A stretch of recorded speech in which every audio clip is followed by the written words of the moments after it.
Hello everyone, देखिए अब electrostatic में हम बात करेंगे सोप बबल के बारे में। देखो, सोप बबल आपको इनिशियली जैसे दिया है तो हम उसको क्या मान लेंगे, अनचार्ज मान लेंगे। ठीक है, तो हमें यहाँ बात करनी है उसके साइज़ के बारे में। ठीक है, साइज़ इंक्रीज़ होगा डिक्रीज़ होगा जबकि जो हम उसको चार्ज प्रोवाइड करेंगे उसके अकॉर्डिंग। तो देखो जरा, जैसे हमने कहा इनिशियली ये सोप बबल है हमारे पास, ठीक है, जिसकी रेडियस कितनी है, आर है। इसको इनिशियली हमने क्या मान लिया, इनिशियली अनचार्ज मान लिया। इसको हमने क्या मान लिया, अनचार्ज। क्लियर है इतनी बात, यानी कि इस पर जो चार्ज है वो क्या है, ज़ीरो है। क्लियर। अब हमने क्या किया, इस पर जो चार्ज दिया वो +10 कूलम का चार्ज दिया इस पर। अब देखो +10 कूलम का जब चार्ज दिया तो इसके ऊपर क्या इफेक्ट पड़ने वाला है। देखो देखो इस पर जो चार्ज आएगा अब, ठीक है, जो चार्ज आएगा वो यूनिफॉर्मली डिस्ट्रीब्यूट होगा। कंडक्टर की एक प्रॉपर्टी है, देखो कंडक्टिंग है ये। क्यों है कंडक्टिंग, क्योंकि जो ये बबल है ये किससे बना होगा, वाटर से। तो वाटर क्या है, कंडक्टिंग है आपके पास। ठीक है, तो यूनिफॉर्मली डिस्ट्रीब्यूटेड होगा। ठीक है, अगर कोई चीज़ अनयूनिफॉर्म है, मतलब नॉन यूनिफॉर्म है, तो देखो कैसे होगा। अगर ये इस तरीके से कोई चीज़ है, ठीक है, तो हमें पता है जहाँ शार्प कॉर्नर्स होते हैं ना वहाँ चार्ज ज़्यादा होगा और बाकी जगह इस तरीके से डिस्ट्रीब्यूटेड होता है। ठीक है, तो ये अनइवन डिस्ट्रीब्यूटेड होता है, नॉन यूनिफॉर्मली डिस्ट्रीब्यूटेड होता है अगर नॉन यूनिफॉर्म कोई बॉडी है। अब यहाँ कैसे है, ये यूनिफॉर्म ऑब्जेक्ट है, यूनिफॉर्म पे यूनिफॉर्मली ही डिस्ट्रीब्यूटेड होगा। ठीक है, तो इस तरीके से ये यूनिफॉर्मली डिस्ट्रीब्यूटेड हो जाएगा यहाँ पर इस तरीके से। ठीक है, +10 कूलम का ये चार्ज आ गया इस पर। ठीक है, अब इसका जो रेडियस है, मान लो ये रेडियस है कितनी इसकी, R1 रेडियस है। ठीक है, अब ये R1 जो रेडियस है इस R से बड़ी होगी या छोटी होगी। देखो एक चीज़ को समझो, जब यहाँ पर चार्ज यूनिफॉर्मली डिस्ट्रीब्यूटेड हो गया, पॉजिटिव पॉजिटिव आपस में क्या करते हैं, रिपेल।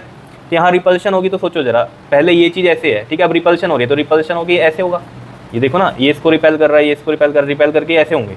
तो ऑब्वियस बात है जो बबल का साइज़ है वो बढ़ जाएगा, तो R1 बड़ा होगा R से। क्लियर। अब इसमें हम एक और कंसेप्ट समझ लेते हैं यहीं पर ही। अगर मैंने इसको चार्ज दिया होता, जो अनचार्ज था हमारा, इसको -10 कूलम का चार्ज दिया होता तो स्फीयर कैसा बनता, तो मतलब स्फीयर बड़ा बनता है या छोटा बनता। अब इस केस में भी क्या होगा, देखो ऑब्वियस सी बात है, सोप बबल है, यूनिफॉर्मली डिस्ट्रीब्यूट होगा इस पर भी चार्ज, लेकिन अब कैसा होगा यहाँ पर नेगेटिवली चार्ज डिस्ट्रीब्यूटेड होगा। -10 कूलम का जो चार्ज है, यहाँ पर ये रेडियस मान लो R2 है।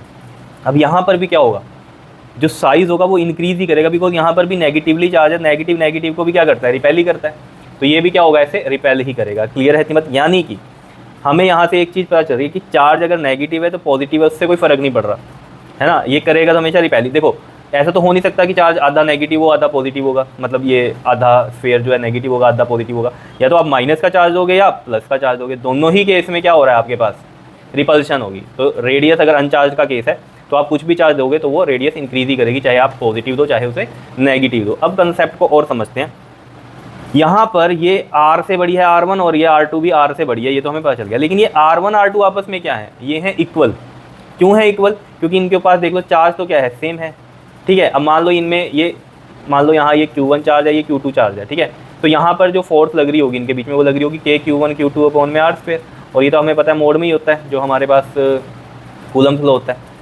ठीक है, या ऐसे भी कर लो, पॉजिटिव पॉजिटिव पॉजिटिव ही होगा, या फिर इधर की हम बात करें, यहाँ पर भी टोटल चार्ज तो ये -10 ही है और यहाँ पर भी +10 था, मतलब है तो 10 मैग्नीट्यूड तो सेम ही है।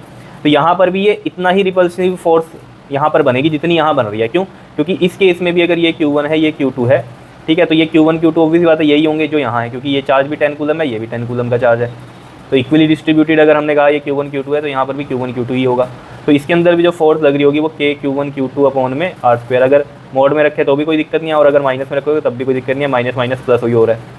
तो ये फोर्स जो हो रही है रिपल्सिव वाली जो ये सेम ही आ रही है यहाँ पर भी और यहाँ पर भी, इसकी वजह से ये R1 और R2 सेम है हमारे पास। ठीक है, अगर मान लो यहाँ पर अगर मैं चार्ज दे देता कितना, +5 कूलम का अनचार्ज को, तो क्या होता है, देखो यहाँ पर ये बन जाती मान लो R3 रेडियस, और इस पर +5 कूलम चार्ज दिया तो प्लस प्लस ऐसे डिस्ट्रीब्यूटेड होगा। ठीक है, तो अनचार्ज की अगर कंपैरिजन में हम देखें तो इसकी रेडियस इंक्रीज ही करेगी, क्योंकि यहाँ पर भी क्या हो रही है, रिपल्शन ही हो रही है, तो रेडियस इंक्रीज ही करेगी अगर हम R के कंपैरिजन में देखें।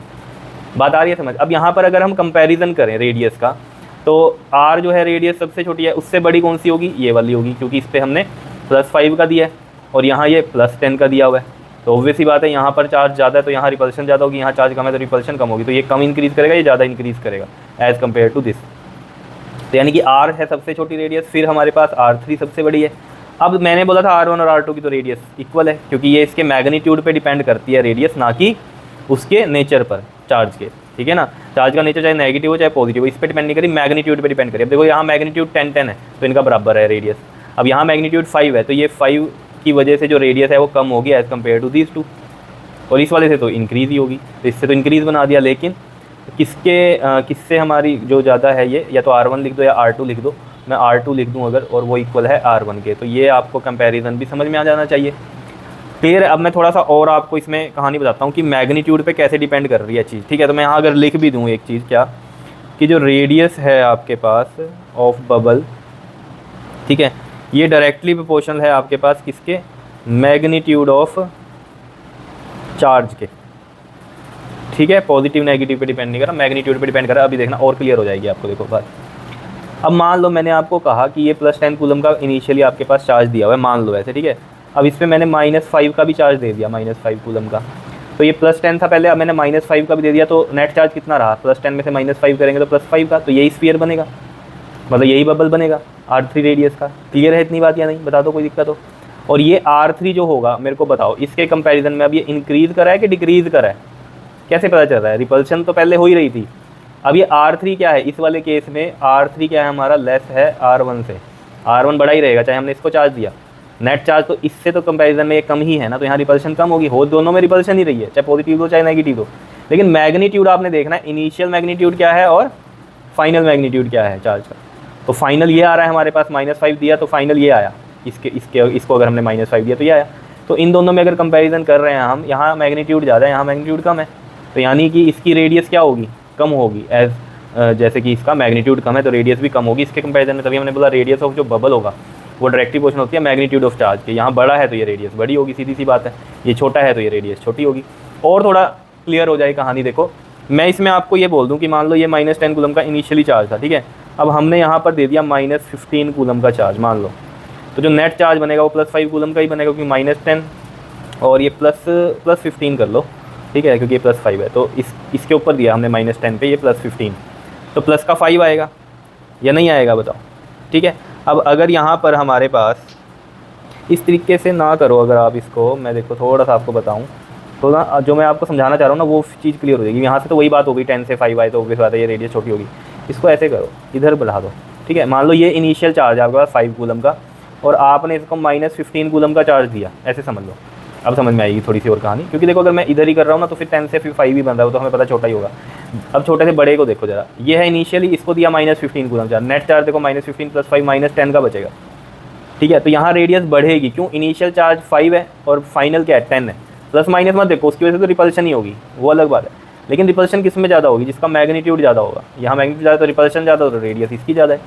तो इस अगर हम ये वाली कहानी देखें, ये वाली पर्टिकुलर, तो इसमें जो R2 है हमारी वो ग्रेटर है R3 से, ठीक है। तो मैग्नीट्यूड पे डिपेंड कर रहा है। तो इनिशियल मैग्नीट्यूड देख लो, फाइनल देख लो, इनिशियल कम है फाइनल ज़्यादा है, तो यहाँ यानी कि रेडियस बढ़ेगी, ठीक है। और अगर इनिशियल ज़्यादा है और फाइनल कम है तो रेडियस कम होगी।